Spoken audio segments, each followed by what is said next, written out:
Accordingly, I now direct, in furtherance of the principles enshrined in Article 10 of the Constitution based on new information provided by investigative agencies and partner nations, that the procuring agencies within the Ministry of Transport and the Ministry of Energy and Petroleum immediately cancel the ongoing procurement process for the JKIA expansion public-private partnership transaction, as well as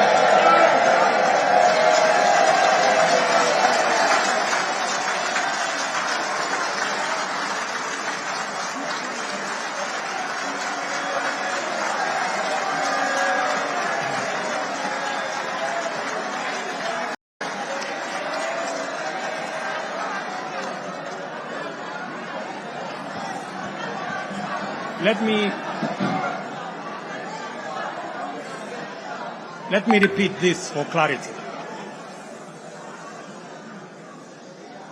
I have said that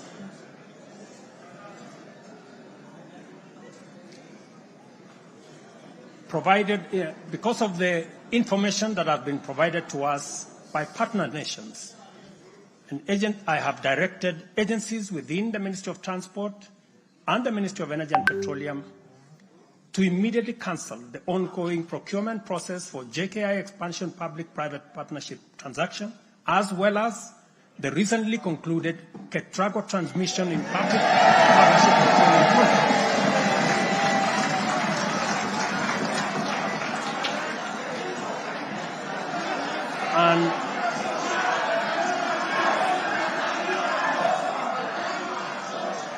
And immediately commence the process of onboarding alternative partners, because these are important projects. Honorable members, the work of taking our nation forward is our collective responsibility as citizens. For this reason, we value the contribution of all, whether they come in the form of support or encouragement, suggestion or proposal, criticism or protest. I believe that the most powerful component of leadership is listening and learning. Therefore, I engage with you and listen to all citizens, their elected leaders, public officers, administrators, teachers, and other professionals, learners and the youth, farmers, fisherfolk, pastoralists, traders, craftsmen, artisans, nurses, doctors, community health promoters, and workers across all types of sectors in every sector. I listen too to religious leaders, the civil society, industrialists, entrepreneurs, and professionals. Their contributions and everyone else's have my full attention and commitment to respond through positive, affirmative action that takes the national transformation endeavor forward. I commit to continue listening and acting, to engage, debate, deliberate with you, and to take your input into consideration in serving our nation. By design, the bottom-up economic transformation agenda is defined by its capacity to elicit feedback in the course of implementation and incorporate the same in making improvements and further progress. With every input from stakeholders, our ability to drive progress increases.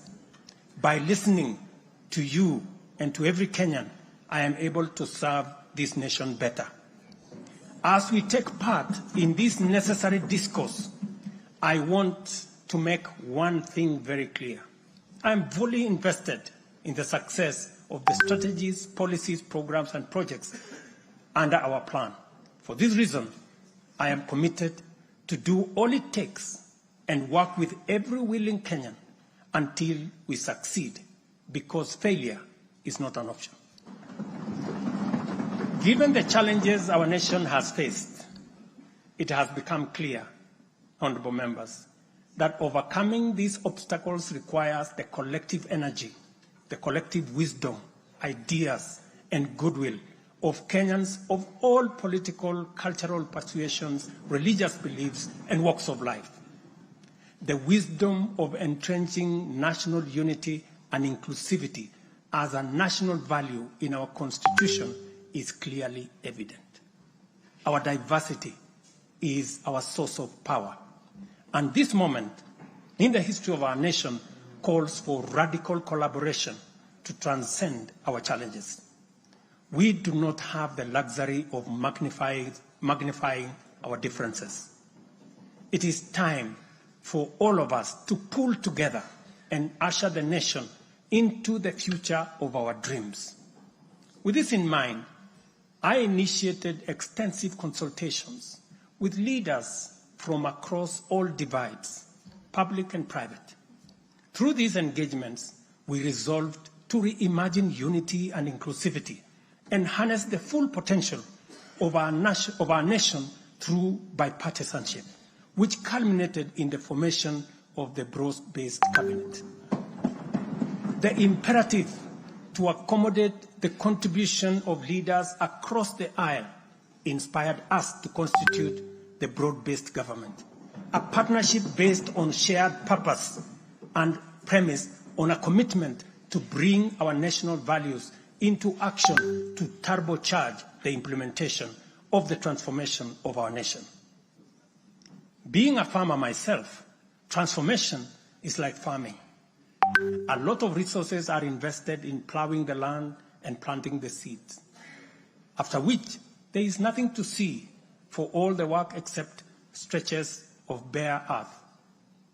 Impatience might lead to anxiety and lamentation of the waste of effort in seed buried in the earth. However, after a brief wait, seedlings sprout, requiring close attention, weeding, and patient tending into the crop that will be ready for harvest. So is economic transformation. It requires hard work, investment of resources, patience, and faith. We have planted the seed, and all over the field, it is beginning to sprout. While admittedly there remains much to fulfill, our collective hope to deliver the national economic transformation that this nation so dearly deserves is on course.